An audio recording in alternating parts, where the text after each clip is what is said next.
What's up everybody, this is Andy Wanako, and today I'm going to give you my initial review / thoughts on the new Avengers Infinity War movie. Now I know I'm late with this video, but hear me out. This movie was supposed to come out May 4th before they changed it. So, if it had stayed that way, technically I'd still be good on time. And this video will contain some mild spoilers.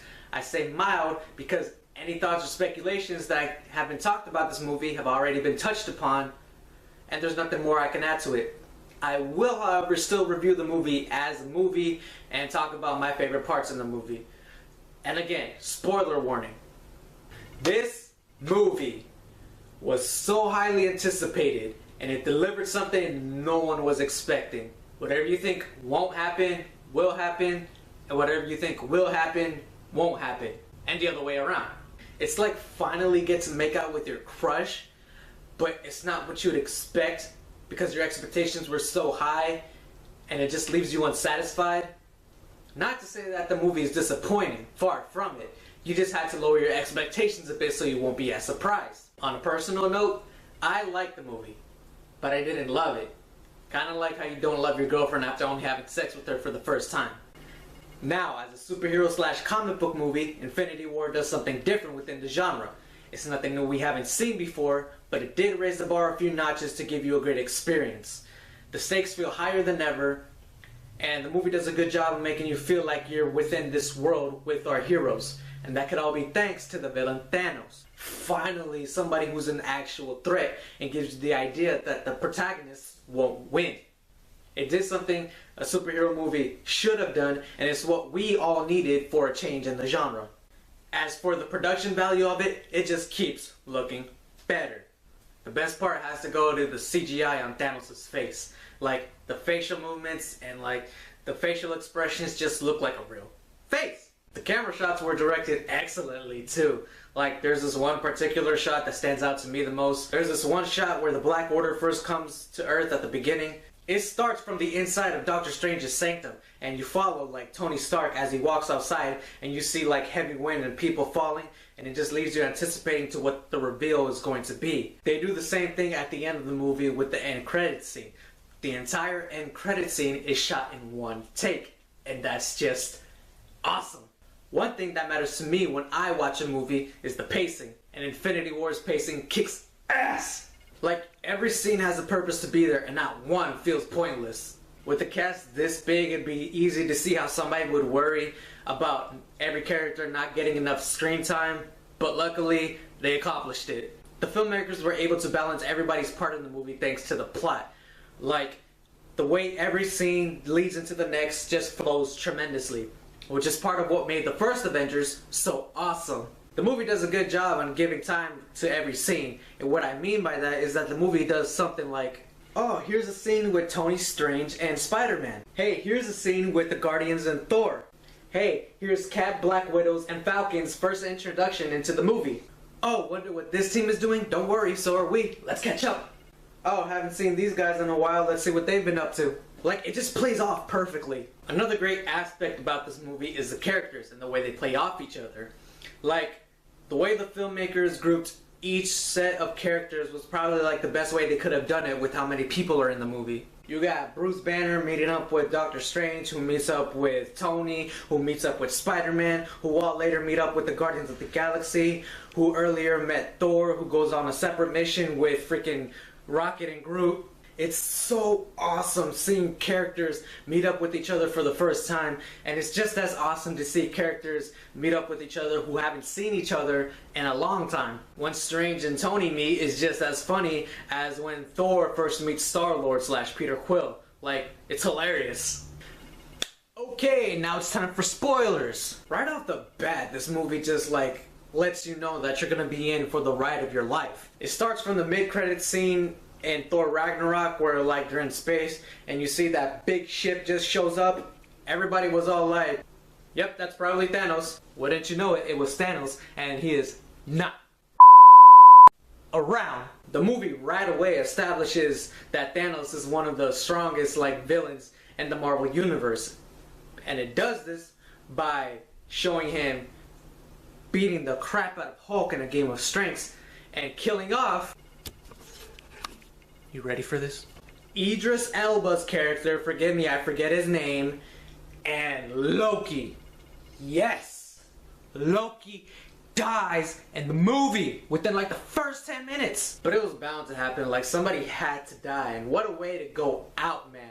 Okay, so Loki, for the amount of time that he was in the movie, he kept going back and forth, like playing with you with which side he's gonna be on. Thanos is looking for the Tesseract, and Thor tells him that the Tesseract was destroyed along with Asgard.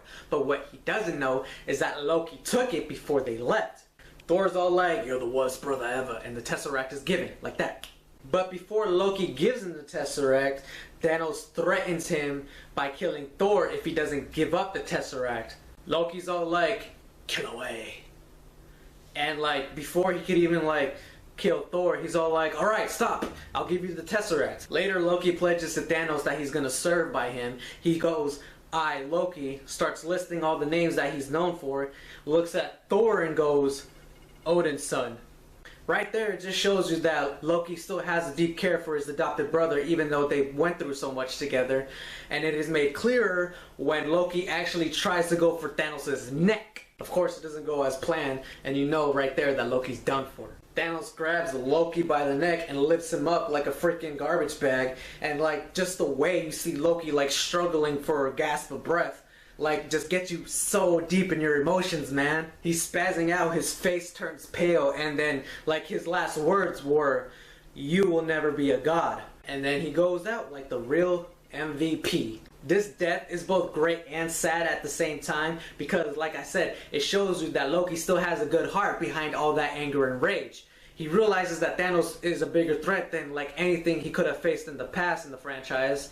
So he puts his personal emotions to the side because he knows that Thanos can't win. Yeah, it really does feel like the end for this character. I want to talk about the scene where you first see Cap, Black Widow, and Falcon for the first time. That scene is everything. The music, man, the music goes so well with the reveal and the fight choreography of the scene. Like, it just makes it that much more epic. Something about this scene, though, is that it kind of reminded me of Power Rangers a bit. Because if you've seen Power Rangers, you know that when they have their first fight scene in the suits, or like when there's a team-up episode, they have the theme song playing in the background over that freaking scene. Like, that's just how it came off to me as. But hey, maybe that's just me. I'm not going to talk about that whole Star-Lord thing and him losing his shit, because anything that could have been said about that scene has already been said. So let's move on. This is a little note I want to point out, but in the final battle where they're in Wakanda and they start charging, you just see freaking Cap and Black Panther going at it. I'm like, damn, that super soldier serum and that purple stuff really work. I want some of that purple stuff. Whew. Thanos, man. They did such justice in bringing this character to life. Okay, so in the movie and in the comics, he basically tries to play God. Not like the one God, but just a God. I definitely see some like biblical religious influence with him, because like what he says and the reason he's doing what he's doing is pretty much like stuff that has been said in the Bible before. Something like that. Like, I don't know, I can't be the only one who thinks this. Like, if you know what I'm trying to talk about, let me know, because I want to talk about it more. The ending, man. Whoa. The ending is everything. Like, okay, I saw this movie twice in theaters, and each time somebody turns into dust, the theater just like gasps and is so surprised. While it is traumatizing to see this happen to our favorite characters, they're gonna be back. Like, nobody stays dead in comics. Like, they're gonna bring them back somehow. That's why I wasn't like as surprised as everyone else, because like, I know like they can't truly be dead. While Gamora's death scene was effective in putting you in your feelings, I really didn't care much for it. Probably because the Guardians movies aren't my favorite movies, or like I didn't like them as much as everyone else did, or I didn't like them as much as the rest of the MCU movies. I liked Ant-Man more. Yes, I really just said that. Come at me, bro. But yeah, I'm not saying that the Guardians of the Galaxy movies are bad. They're just my least favorite in the universe. But the death that made me feel for him the most, Spider-Man. Okay, so if you follow me on the Stardust app, I said in my trailer reaction that Spider-Man might die, but not for the reasons that ended up being, and not in the way that it actually did. Bro, he's just a kid, and the way he just begs for his life. Tom Holland just like proved himself to be the best Spider-Man ever. Tobey Maguire might have been the most iconic. Andrew Garfield was just there, but Tom Holland, way to go, buddy. The end credits scene was still such a surprise, even though I knew it was going to be something about Captain Marvel. Like, you're so involved and invested in the movie that you completely forgot about her. This does beg the question, though. Where the hell has she been this entire time? The invasion of New York? Oh no, let's just let these noobs handle it. Ultron? No, they can handle that too. When S.H.I.E.L.D. was compromised, when is she a part of S.H.I.E.L.D.? Like, if her movie takes place in the 90s, like, what excuse are they gonna give us to cover up this, like, time plot hole flaw? And you can go ahead and say, oh, well, they didn't know that they were gonna get this big when they started, so they didn't plan it out ahead of time. And shut the up. That doesn't answer their time issue, okay? Something else about the ending, even though it is depressing and leaves you like empty and wanting more, when the end credits scene shows up, it gives you hope, a sense of hope, and like just lifts your spirits up. So it's all gonna be alright. Thank you for that. So yeah, in all honesty, I really can't give this movie a proper rating because like I said, it just leaves you so empty and wanting more. I know Avengers 4 is going to continue it and finish it up, but that's just what makes it feel more like a two-parter of a TV show. Like, you know how at the end it says to be continued? That's pretty much Avengers Infinity War. When it was first announced, this movie was originally going to be into 2 parts, and then they changed it and turned it into 2 separate movies, but I don't give a fuck. I'm still going to count them as one movie. You can go ahead and call me a fake nerd, but how does that make me a fake nerd for not listening to them? I'm not going to go by what they said because I have to, because I don't. Anyways, that's what I think about Avengers Infinity War. What did you guys think about it? Let me know in the comment section below. Leave a like, favorite, subscribe while you're at it.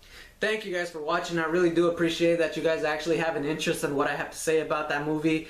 And like I said, if you like it, please subscribe. I do a lot of different videos all the time. And I'll see you guys in the next one. Party till we die!